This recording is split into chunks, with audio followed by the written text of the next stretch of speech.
Assalamualaikum warahmatullahi wabarakatuh. Salam berbahagia untuk anak-anak kelas 9. Hari ini kita bertemu lagi di mata pelajaran IPA. Masih di bab 1 mengenai sistem reproduksi manusia. Untuk hari ini kita akan berfokus pada fertilisasi dan kehamilan. Anak-anak kelas 9, sebelum kita mulai materi, jangan lupa siapkan buku catatan kalian, catat poin penting, dan jangan lupa berdoa semoga ilmu yang kalian peroleh menjadi berkah dan bermanfaat. Sebelum kita membahas fertilisasi dan kehamilan, kita akan bahas terlebih dahulu mengenai menstruasi.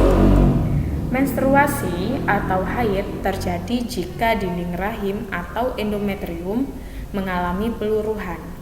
Dinding endometrium akan luruh disebabkan karena tidak ada fertilisasi sel sperma dan sel ovum. Fase menstruasi. Fase yang pertama kita sebut sebagai fase menstruasi, di mana endometrium akan luruh menjadi darah menstruasi yang dikeluarkan oleh vagina. Fase yang kedua kita sebut sebagai fase praovulasi. Fase ini ditandai dengan ovum yang telah matang di ovarium. Fase yang ketiga adalah fase ovulasi. Fase ini ditandai dengan ovum yang dilepaskan ke endometrium. Dan fase yang keempat kita sebut sebagai fase pasca ovulasi. Fase ini ditandai dengan endometrium yang menebal. Pada perempuan, fase menstruasi terjadi secara berurutan. Dari fase menstruasi, praovulasi ke ovulasi menuju ke fase pasca ovulasi. Fase ini selalu terjadi secara berurutan dan berkala. Fertilisasi. Fertilisasi kita sebut juga sebagai pembuahan, merupakan proses terjadinya peleburan inti sel sperma dan inti sel ovum yang terjadi pada tuba falopi atau ovidum. Proses fertilisasi akan menghasilkan zigot. Proses fertilisasi. Proses ini ditandai dengan yang pertama adalah bagian kepala sperma atau kromosom menempel pada lapisan luar sel telur. Kemudian, jika sel sperma menembus ovum, secara otomatis selaput luar ovum akan memperbaiki diri, sehingga sel sperma yang lain tidak bisa memasuki ovum. Setelah itu, akrosom akan melebur sehingga inti sperma atau nukleus sperma dia terbuka. Lalu, nukleus atau inti sperma melepaskan diri dari ekor dan bertemu dengan inti sel ovum di dalam ovum. Hasil fertilisasi bertemunya sel sperma dan sel telur pada proses fertilisasi disebut sebagai zigot. Kehamilan. Kehamilan merupakan keadaan di mana seorang ibu mengandung satu atau beberapa embrio. Proses kehamilan diawali dengan proses fertilisasi. Secara skema dapat disimpulkan, hasil fertilisasi kita sebut sebagai zigot. Zigot yang berkembang akan menjadi embrio. Embrio yang berkembang akan menjadi janin, dan janin yang berkembang akan menjadi bayi. Pergerakan zigot dari tuba falopi menuju endometrium terjadi pada 1 minggu kehamilan.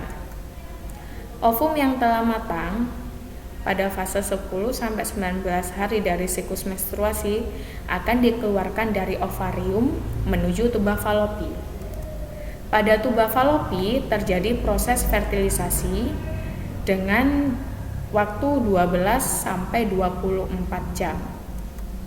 Masih di tuba falopi akan terbentuk zigot dari proses fertilisasi dengan jangka waktu 24 jam. Setelah menjadi zigot, maka akan terjadi pembelahan pertama di hari kedua. Kemudian ada tahap 2 sel di hari kedua sampai dengan ketiga masih tetap di tuba falopi. Lalu setelah di tahap 2 sel, maka akan membelah lagi menjadi tahap 4 sel di hari ketiga masih di dalam tuba falopi. Setelah tahap 4 sel, Sel tersebut masih membelah dan membentuk morula pada hari keempat sampai dengan kelima di tuba Fallopi. Setelah menjadi morula, akan berkembang menjadi blastosit di hari ke-6 menuju ke endometrium. Blastosit yang sudah matang dan sempurna akan menempel di endometrium pada hari ke-6 sampai dengan ke-7. Periode kehamilan. Periode kehamilan pada 1 bulan, 2 bulan, dan 3 bulan kita sebut sebagai trimester pertama. Terjadi proses perkembangan organ tubuh janin dengan ukuran janin sekitar 5 cm.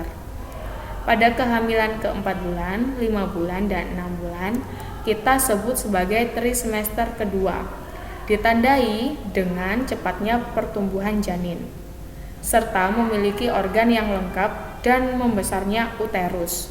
Ukuran janin kurang dari 40 cm.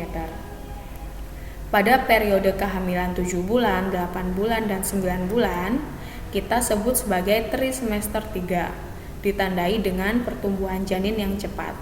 Janin mulai merespon perlakuan dengan gerakan. Muncul rambut di tubuh janin.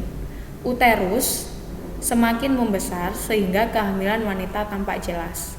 Janin dapat dilahirkan pada minggu ke-40 sampai dengan minggu ke-42.